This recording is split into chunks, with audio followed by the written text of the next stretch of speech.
내 부모를 공경하라. 그리하면 내 하나님 여호와가 내게 준 땅에서 내 생명이 길리라. 아멘. 여러분 공경하고 계십니까? 남편 공경하십니까? 아유, 아까보다 더 크네. 아내 공경하십니까? 아니 왜 또 이게 이러면 안 되는데 이거. 아내 공경하십니까?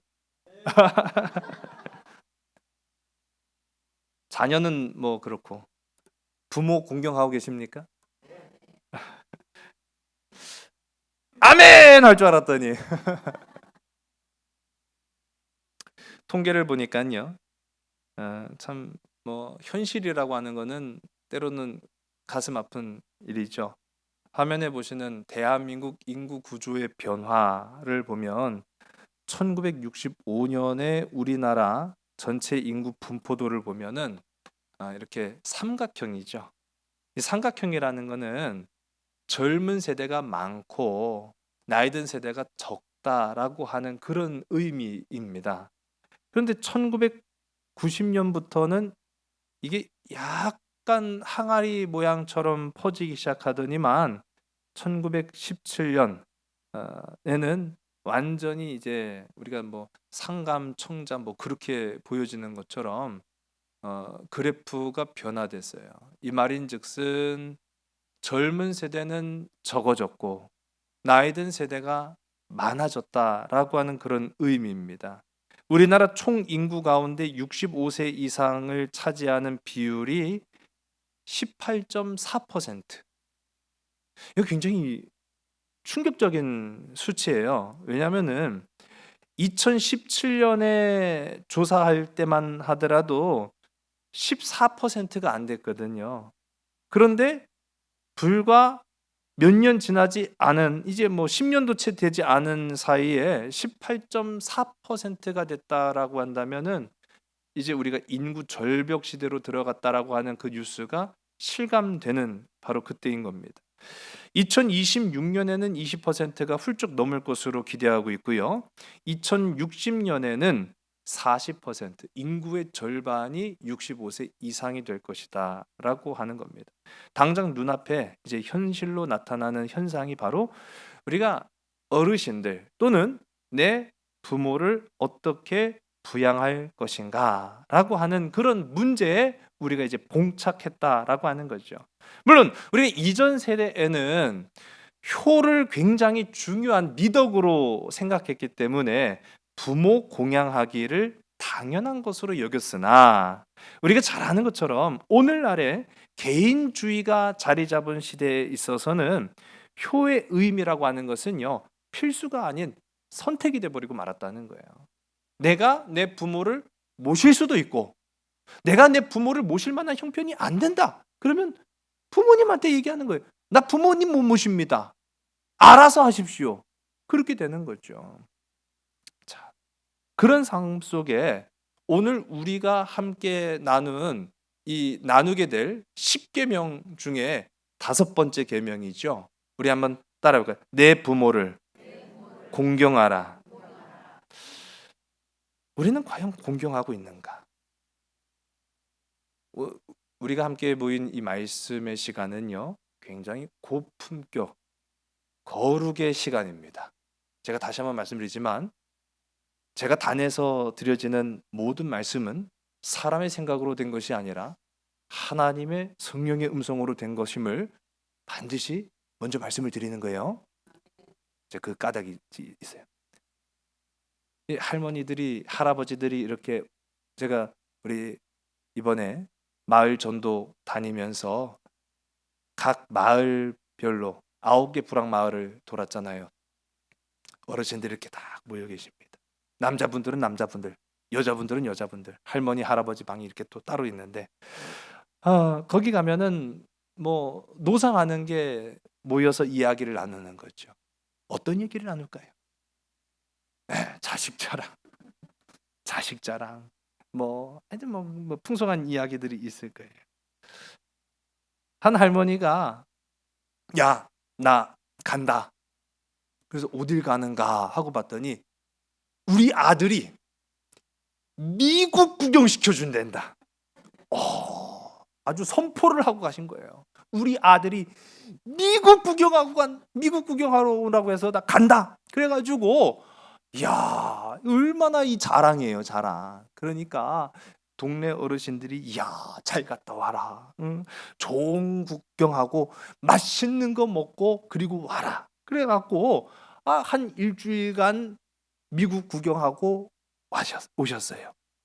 이 할머니들이 막 궁금하기도 하고 또 다녀온 할머니도 입이 근질근질하죠.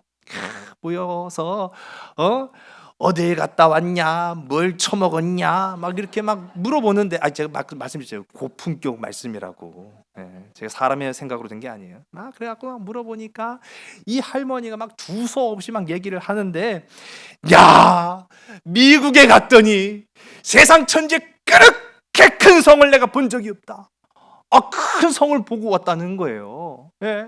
그래갖고 아들내미가, 그래갖고 며느리가 데리고 가서 보니까 세상에 입구부터 시작해갖고 어마어마한 성이 막 나타나기 시작하는데, 이야, 나는 성이 우리나라에만 있는 줄 알았더니 저 미국이라는 나라 갔더니 오색 찬란한 성이 그렇게 큰 게 있는데, 이야, 야야, 여기가 다 어디냐? 라고 물었더니 아들내미가 하는 말을 내가 듣고 내가 그 영어를 잊어버리지 않으려고 내가 그렇게 해갖고 왔는데, 그러니까 궁금하죠. 어디 갔다 왔는지.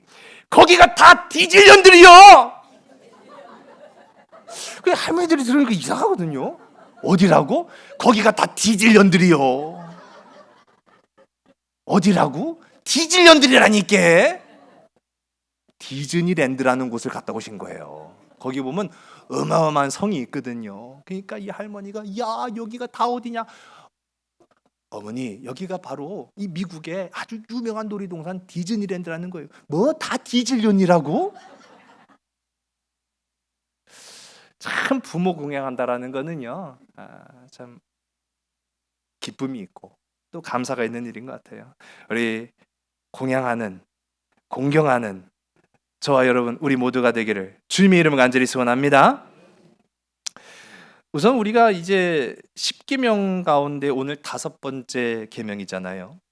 우리 지난 시간에 살펴봤던 내용들만 잠깐 살펴보면은 과거의 10계명을 지키자고 오늘 이 시간 이 자리에 우리가 나와 있는 게 아닙니다. 시내산 앞에서의 10계명이 달랐고 가나안 땅에 들어갔을 때 10계명이 달랐어요. 그 왜 달랐느냐? 하나님의 주신 계명은 바뀌지 않아요. 근데 왜 달랐을까요? 해석이 달라진 거예요. 이전 세대들과 지금 세대들의 해석이 달랐습니다. 또 구약의 10계명은 예수 그리스도의 이 땅에 오심으로 해석이 달라졌어요. 그래서 예수 그리스도로 인하여 우리는 고백합니다.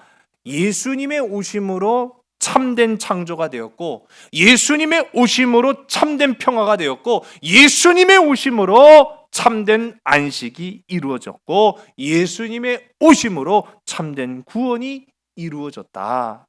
우리가 고백할 수 있는 거죠. 이 10계명 가운데 우리가 상식적으로만 말씀을 드리면은, 이 10계명을 언급하실 때 하나님은요, 이전 세대를 위해서 계명을 맺으신 것이 아니다라고 말씀하십니다. 지금 오늘 나를 위해 맺은 그 언약이 바로 10계명이다라고 하는 거죠. 우리 한번 고백할까요? 지금 오늘 나를 위해 맺은 것이 10계명입니다. 할렐루야. 이 10계명 가운데 긍정의 명령이 있고 부정의 명령형이 있습니다. 이제 지난 시간에 안식일에 관한 규정과 오늘 우리가 부모를 공경하라라고 하는 이 두 가지는 긍정의 명령이에요. 그리고 나머지 8가지는 이제 부정형의 이제 명령으로 이루어지게 됩니다. 앞에 4가지의 계명은 우리가 잘 아는 것처럼 하나님을 향하여서 우리가 맺어야 할 계명이었고, 이제 앞으로 이루어지게 될 나머지 5가지는 인간을 향하여서 이루어지는 계명입니다. 저는 옛날에 그 앞에 5가지, 뒤에 5가지라고 해서 보면은 이 5번째 계명이 딱 걸리잖아요. 근데 이 5번째 계명이 어떻게 인간을 그리고 하나님을 이 구분짓기가 좀 애매해요. 분명히 언급된 거는 부모를 공경하라고 말하고 있거든요. 부모를 공경하라. 그러면 앞에 4가지고 뒤에는 6가지죠. 아닙니다. 이게 굉장히 중요한 부분이에요. 앞에 4가지는 하나님을 향한 것이 맞습니다. 뒤에 5가지는 인간을 향한 것이 맞습니다. 그러면 그 사이에 연결고리가 필요해요.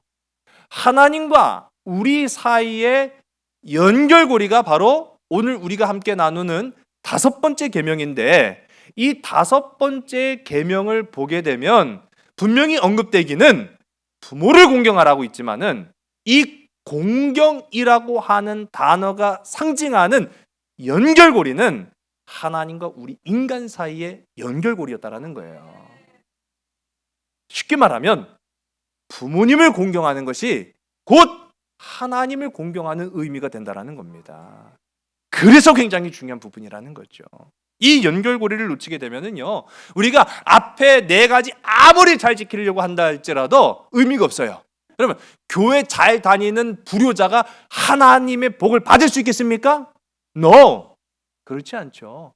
교회를 다니지는 않아도 세상 가운데에서 인습에 매여 있는, 그래서 세상적인 관습과 부모에게 공경하고 효도하고 잘하는 것이 하나님의 축복으로 이어질 수 있겠습니까? No! 아닌 거예요. 하나님을 공경하는 것과 경외하는 것과 내 부모를 공경하는 그 연결고리, 이것이 이루어질 때 비로소 우리는 하나님을 통하여서 인간에게 허락되어지는 축복의 물꼬가 멈추지 않고 끊어지지 않고 이어지게 되는 줄로 믿으신 여러분 되시기 바랍니다.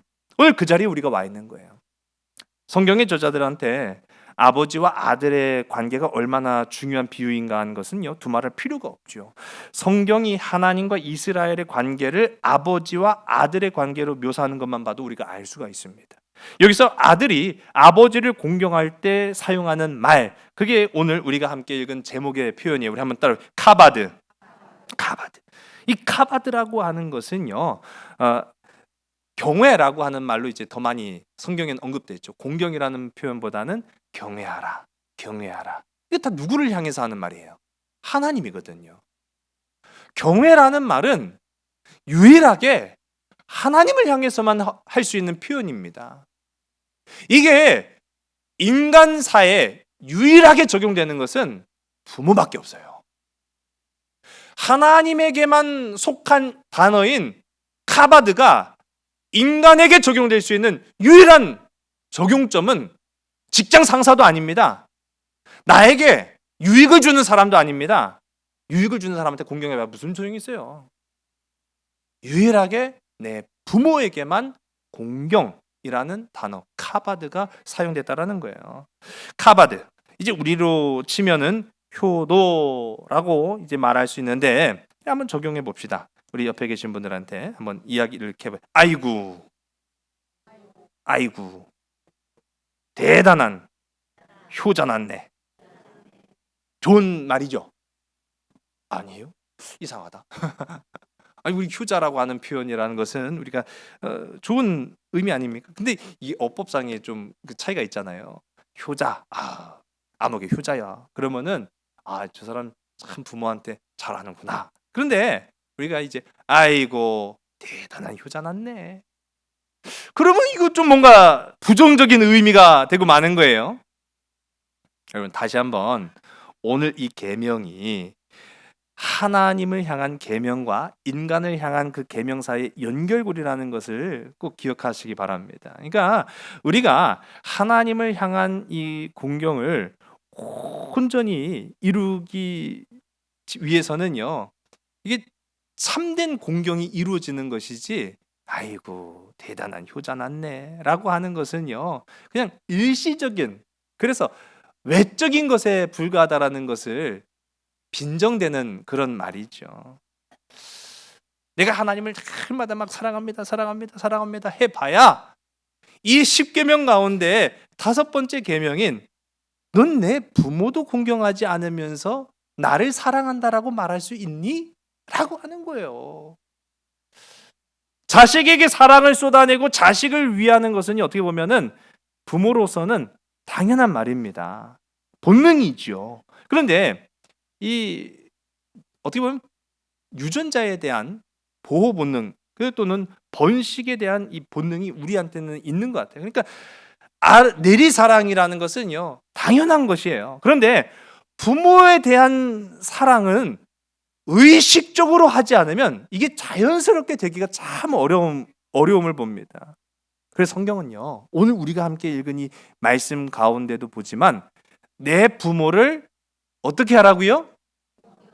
아니죠. 사랑하라죠. 그렇죠? 아니 성경을 어떻게 보신 거예요? 공경하라라고 나왔잖아요.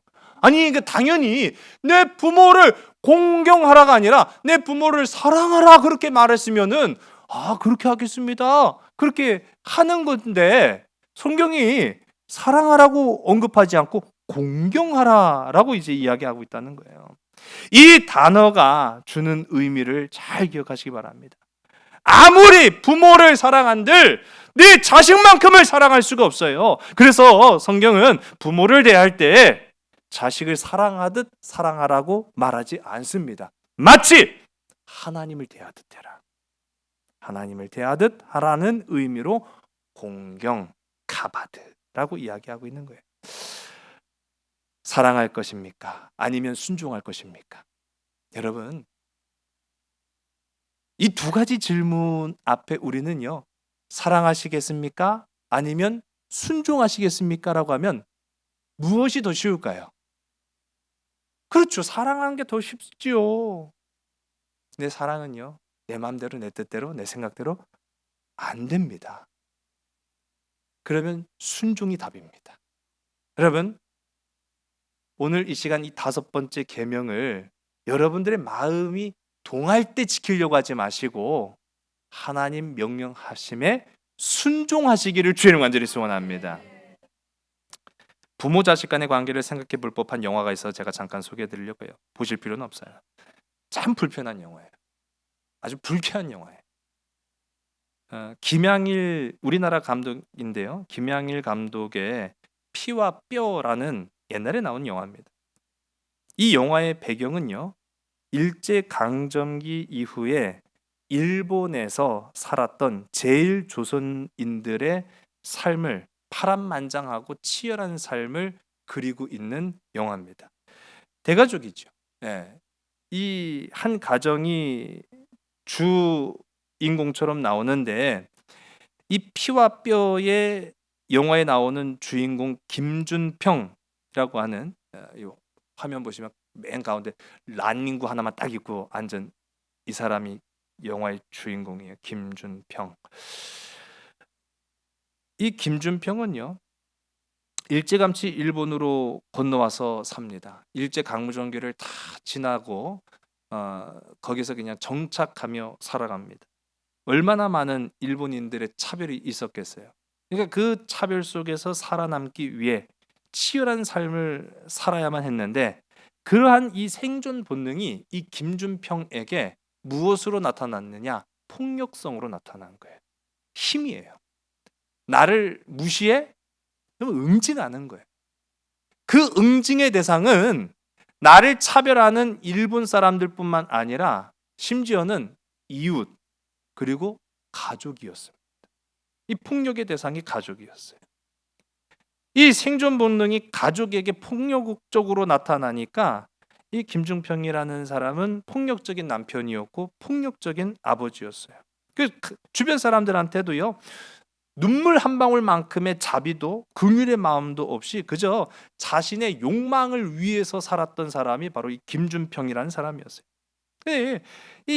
이렇게 막 사니까 이 가족이 지옥에 살아가는 것 같거든요. 아내가 매일같이 기도하는 게 있어요. 뭐 교회를 다녀서 기도하는 게 아니라 이제 막 불상을 앞에 놓고 매일같이 기도하는 거예요.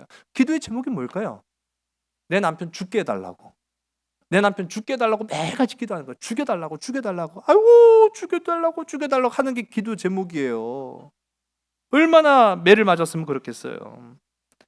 아들과 딸 둘이 있는데요. 이 아들과 딸도 폭력의 그늘에서 벗어나고자 아버지가 죽었으면 하는 말이 입에 버릇처럼 나와요. 아유, 우리 아버지 죽었으면 죽었어요.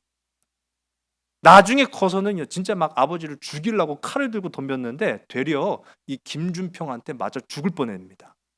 그 정도로 이제 이 김준평이라는 사람은 별명이 괴물이었어요. 근데 이렇게 살았던 김준평이 행복했을까요? 그렇지 않죠. 결코 그렇지 않습니다. 매일같이 자기 남편 먼저 죽기만을 바랬던 아내가 병으로 먼저 죽어요. 그 장례식장에도 내 아버지고 내 어머니의 남편이지만 초청받지 못해요. 먼 발치에서 쳐다보다가 쫓겨납니다. 이 참 비참한 인생을 살거든요. 마지막에 이 노년의 김준평은 젊어서 첩에게 낳은 아들과 함께 북한으로 넘어갑니다. 거기 가면 그나마 좀 대접받을까 싶어가지고 자기 전 재산 다 가지고 북한 땅으로 건너갔는데 거기서도 대접 못 받아요. 그리고 첩의 자식이죠. 자기 자식이긴 하지만 첩의 자식으로부터도 봉양을 받지 못한 채 쓸쓸히 죽음을 맞이한다 라고 하는 게 이 영화의 전체적인 거예요. 엄청 불편한 영화입니다. 그런데요, 이 영화를 제가 보면서 말이 가족이지 남보다 못한 관계를 지금 가지고 있거든요. 이 실화라고 해요. 이 김준평이라는 사람이 실제로 있었다는 얘기가 있습니다. 그런데 이런 관계 속에서 우리가 어디에서 사랑을 찾아볼 수 있겠어요? 이 사랑이 됩니까? 날마다 나를 들고 패는 남편이고 날마다 나를 들고 패는 아버지인데 살 수가 없어요. 사랑할 수가 없는 거죠. 그런데 놀라운 거는 이 영화의 제목이 피와 뼈거든요. 왜 도대체 피와 뼈냐? 이 김준평이라고 하는 사람은 가족에게도 마을 사람들에게도 공포의 대상이고 저주의 대상이지 사랑의 대상은 아니었어요. 그럼에도 불구하고 가족들은요, 이 김준평을 아버지로 섬기는 거예요. 아버지로 섬겨요. 왜 그렇게 했을까라고 보면은 그의 폭력 때문에 섬긴 것이 아니라 그 자녀들에게는요, 피와 뼈를 물려준 사람이었기 때문인 거죠. 나에게는 피와 뼈를 물려준 아버지였기 때문인 겁니다. 어느 날 이 김준평의 집에 건달 하나가 찾아와요. 이 런닝구 입은 사람이 계속 김준평인 거 아시겠죠? 예. 이 런닝구 입은 사람 옆에 웬 건달 하나가 찾아옵니다. 이 건달은요, 김준평의 내연녀가 낳은 사생아 다켓이라고 하는 청년이었어요. 너 뭐냐 그랬더니 김준평? 그러는 거예요. 내가 김준평인데 너 뭐냐 그랬더니 아버지가 아들을 몰라봐? 그런 식으로 하는 거예요. 이거 이상한 스토리가 되는 거예요. 그래가지고 그날부터 이 김준평의 집에 이 건달이에요. 동네 건달. 이 다켓이라고 하는 이 사생아 다켓이가 눌러 앉아갖고 맨날 오만방자한 행동을 일삼습니다. 그래갖고 이 김준평을 굉장히 불편하게 만들어요. 그런데 이 아버지 김준평이 다켓이를 내쫓지를 못하는 거예요. 왜 그럴까요? 이 또한 그렇죠. 아들이었기 때문인 거예요. 아들이었기 때문에. 근데 사실은요, 이 다켓이가 김준평을 왜 찾아왔을까요? 죽이려고 찾아온 거예요. 죽이려고. 김준평이 자기한테는 아버지지만 내 어머니를 죽인 사람이에요. 김준평이 이 다켓이의 엄마를 때려 죽였습니다. 그러니까 내 엄마의 원수 갚으려고 이 아버지 김준평을 찾아서 죽이려고 왔어요. 죽이려고 왔는데 결정적인 그 순간에 이 다켓이가 아버지 김준평을 죽이지 못합니다. 왜 그랬을까요? 아버지였기 때문인 거예요. 참 이상해요. 네. 무엇이 그를 마음 약하게 했느냐라고 하면 바로 그도 그에게서 피와 뼈를 물려받았기 때문인 거예요. 그 누구도 김준평을 사랑하지 않았습니다. 그러나 그 누구도 김준평을 죽이지 못했습니다. 아버지였기 때문에. 윌리엄 바클레이라고 하는 분은요, 부모를 공경한다라고 하는 것은 부모가 쇠약해지고 때로는 그 자녀를 오해하고 심지어는 불법을 행했다 할지라도 부모를 공경한다라는 것을 의미한다. 존경하고 마땅히 사랑해야 되는 것, 그것이 바로 부모 공경이라는 거죠. 또한 부모를 공경한다라는 것은 봉양하고 부양해야 한다라는 의미이기도 하다라고 얘기했어요. 우리가 잘 아는 종교개혁자 마르틴 루터는 이렇게 말합니다. 우리가 부모를 공경해야 하는 이유는 하나님의 명령이기 때문이다. 또 그것이 옳은 일이기 때문이며 그것이 주를 기쁘시게 하는 일이기 때문이다 라고 마르틴 루터가 얘기했어요.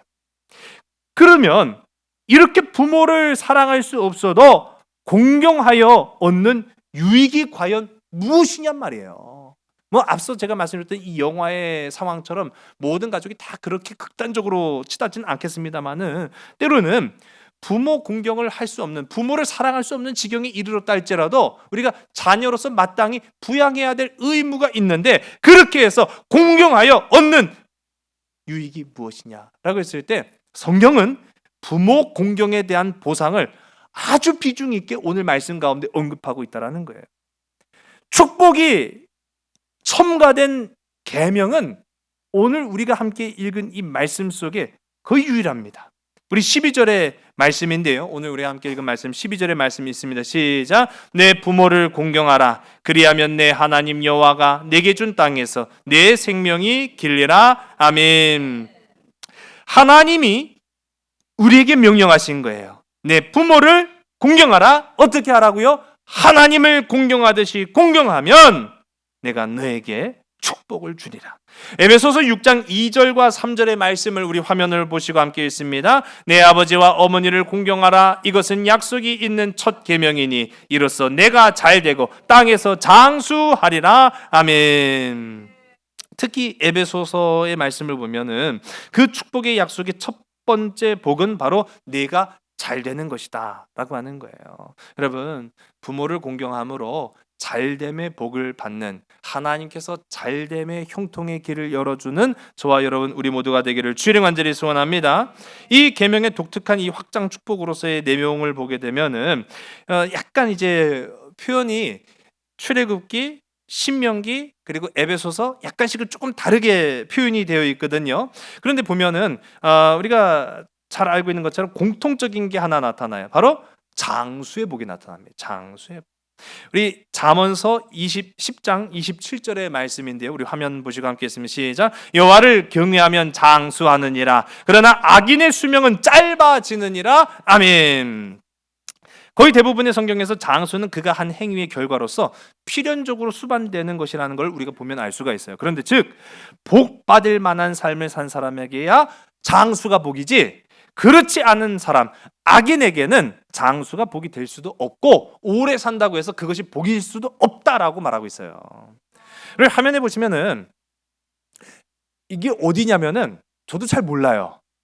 어딘지를 안 가봤기 때문에 저도 잘 모릅니다. 미국의 한 곳인 것 같아요. 그런데 화면만 보더라도 우리가 알 수 있는 것이 광활한 그냥 황무지예요.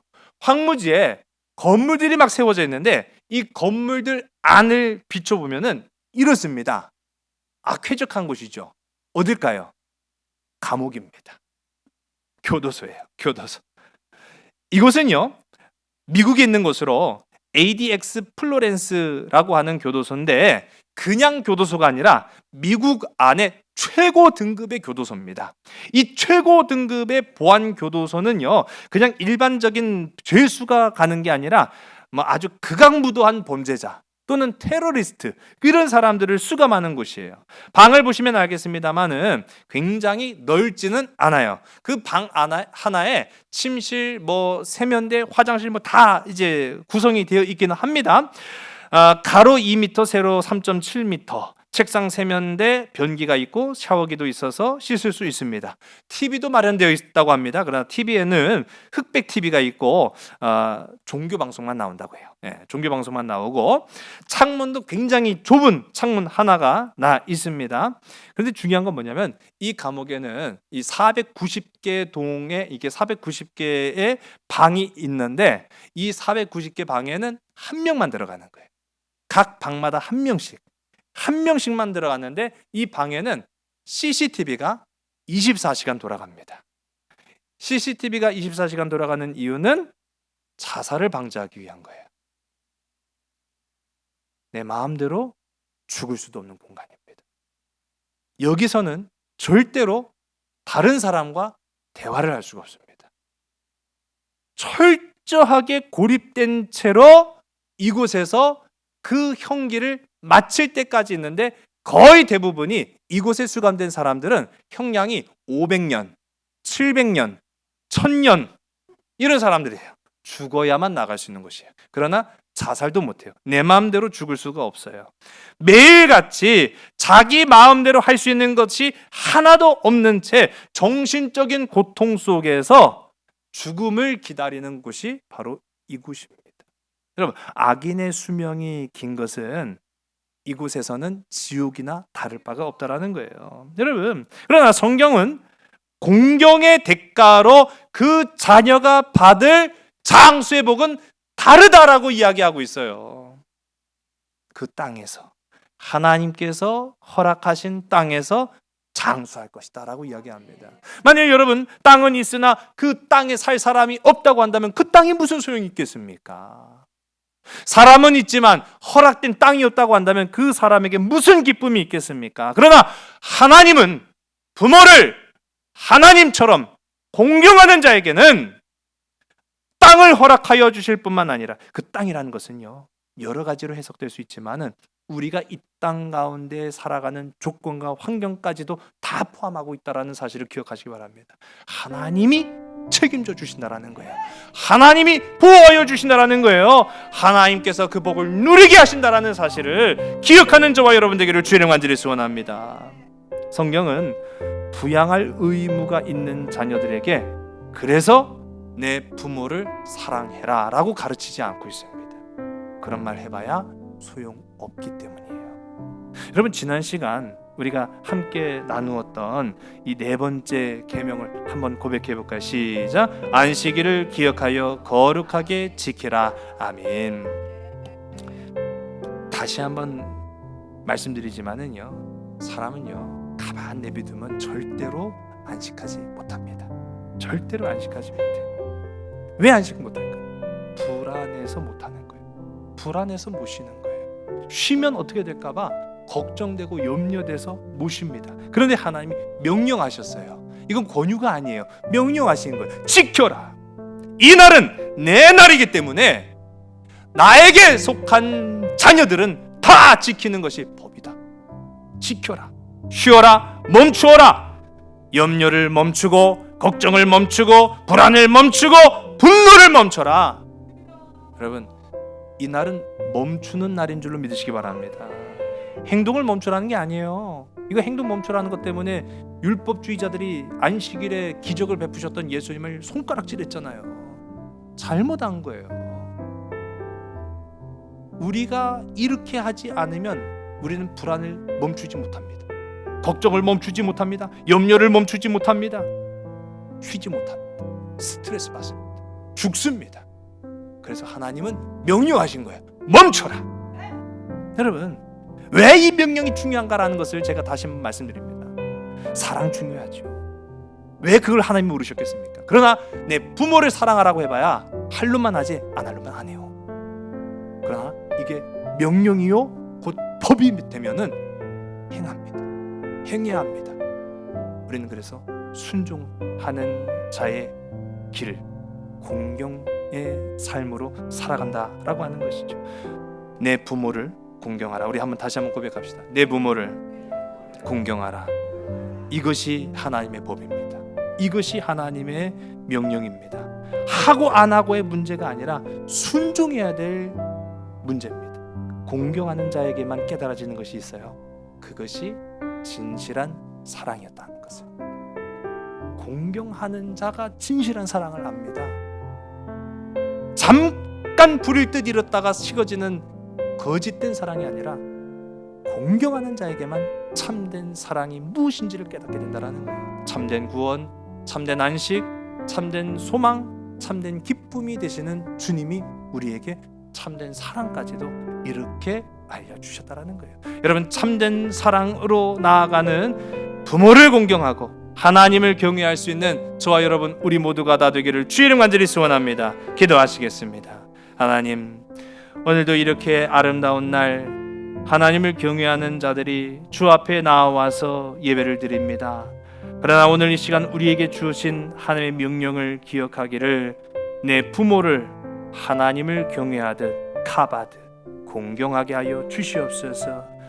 당연한 것으로 여기는 것이 아니라, 마땅한 것으로 여기는 것이 아니라 명령하셨기에 순종함으로 공경하여 하나님께서 우리에게 허락하신 놀라운 축복의 길을 걸어갈 수 있는 믿음의 복된 자녀들이 다 되게 인도하여 주시옵소서. 모든 것을 주께 온전히 의탁하오며 사랑 많으신 예수 그리스도 이름으로 감사하며 간절히 기도드렸사옵나이다. 아멘. 창조의 사랑이 나를 빚으시고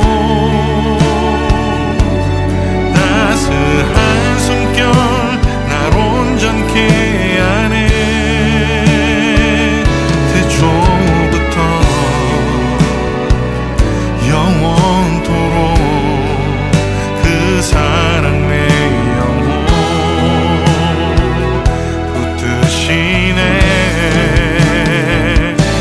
내 모든 삶 속에 참 길이 되시고 이 길 끝에서 날 안아주시네. 내 평생에 모든 순간 그 사랑 내 삶을 인도하시네. 내 삶의 주인이라 깊어진 하루의 끝에서 나 고백하리라. 내 삶의 주인이라 깊어진 하루의 끝에서 나 고백하리라.